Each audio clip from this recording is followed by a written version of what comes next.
Okay, so welcome again. We're here with Nigel Rawson, the Managing Director of the Dairy, who work with all the communications and design of the club. Nigel, could you just go through your association with the club and how long you've been involved with them? Yeah, thanks Tim. Delighted to be here, and in fact my personal association goes back with the club donkey's years.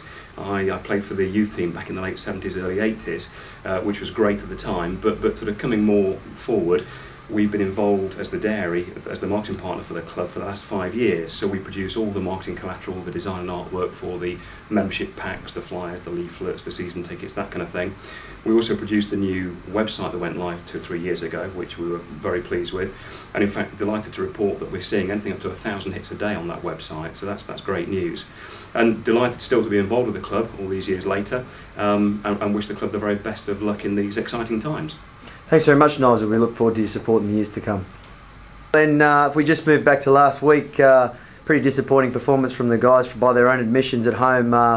Something we're not looking to repeat in times to come.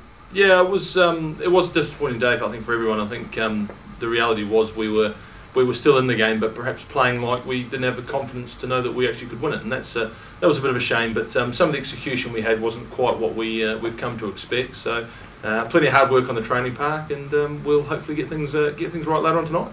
And what do you make of the Bedford side? Obviously, they've been coming quite well. Do you think they'll be there or thereabouts come playoff time? Yeah, they are. I think they've got a good squad. They've got depth in their squad as well, which at this point in time is something we don't have. But certainly they're going to be pretty competitive come the end of the shake-up, and I think their game against London Welsh tonight as well will be a key match-up. And certainly I think they're showing that they're going to be a strong team right the way through. And moving forward to the game in a few hours, Worcester away, obviously the side that's come down from the Premiership, big budget, expected to go straight back up. Got their first loss on the weekend of the Cornish Pirates. Probably the worst time to play them, really, isn't it? Well, you would have thought. I think they were hoping to go through unbeaten, and by their own admission, they were hoping to sort of emulate what Northampton had managed to do in this league, and that's been taken away from them. Although they're still quite keen to talk about that as an opportunity lost. So it's never a great time to play a team with £3.5 million worth of players, but that's the point of it. They're in the Championship this year for a reason. They were relegated from the Premiership last year, and they've got to build their way back towards that. Now, I think the opportunity of beating Worcester is one that's now been put fairly on the table by the Pirates last week, and they've shown that there is a route through. And when you watch the game, the Pirates scored some fantastic tries. So on balance, I think the Worcester team are a very good Championship side this year. They're certainly ahead of the pack at the moment, but there's a lot of pressure on them to perform and to make sure that they are the worthy candidates to go up. And a couple of changes to the team this week, most notably James Arledge is out for his first game of the season, and Ben Johnson still struggling with injury. Good test for Dave Marshall against one of the best guys in the country, Andy Good. Yeah, massive test for Dave, and it's one that he's earned and deserved. And when we look at where we're at tonight, we've actually got 22 players fit, which is a strange set of circumstances. But on the basis that we've got a number of guys out injured, Sione still banned, Jimmy Arledge off playing international rugby. To have just a bare 22 to pick from sort of shows the difference between perhaps us and Worcester. It doesn't make any difference. We're very happy with the team we put out there, and we'll continue to work and develop. And Dave gets a good opportunity, and he played well against Bristol away when he spent sort of 20 minutes on the park there. So no problems and no issues for us on that front. I think it's about us putting in a performance tonight that we're proud of and we're happy of, and we can build from into towards next week and then the rest of the season. And just moving away from the game tonight, just quickly, David Jackson and Neil Falks got their testimonial dinner on the 13th. That's the first event for them. Really good for those guys to be able to get the reward and for being in the club for so long. And are you looking forward to that event personally? I'm personally always looking forward to that type of an event. I'm sure I'll be up for something.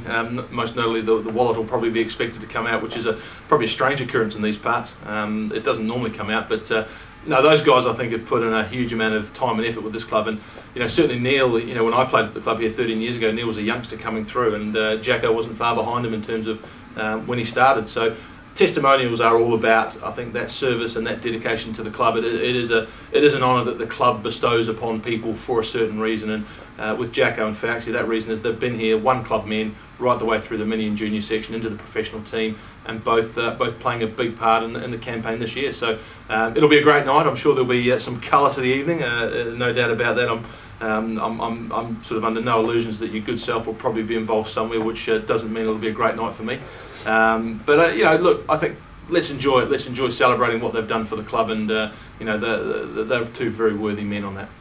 Yeah, there'll be a few familiar faces from the PPA, the Past Players Association there, Glenn, and we've also been saying about David Jackson. His game's got better and his hair's got worse. Now we move to the game tonight, and just could you name the team for us? Yeah, team Neil Fowkes back at loosehead, Tom Young's hooker, Ben Buxton at tight, in the engine room Callum Green and Dan Hemingway, Craig at 6, Luke Sheriff back in at 7, and Alex Shaw at 8. A returnee, Tim Usaz. From here, we haven't seen a bit of him of recent times, but he comes back in at 9 to give us much guidance, wisdom, and a bit of chat, I'm sure, out there as well. But pleased to have your good self back, Tim, after all these video efforts. You've finally made the cut again, which is good. Davey Marshall at 10, midfield of Steve Hamilton and Tim Strether. Wings will be Don Blake and Jack Cobden, and at the back will be Jacko. Great, Gren. Let's get on that bus and get out there and get amongst it. Yes, Tim. Cheers.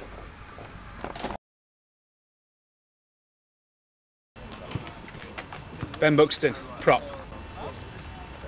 Luke Sheriff, open side flanker. Craig Hemmon, back row. Alex Shaw, back row. Tim Usaz, scrum half. Dave Marshall, fly half. Tim Strether, centre or wing.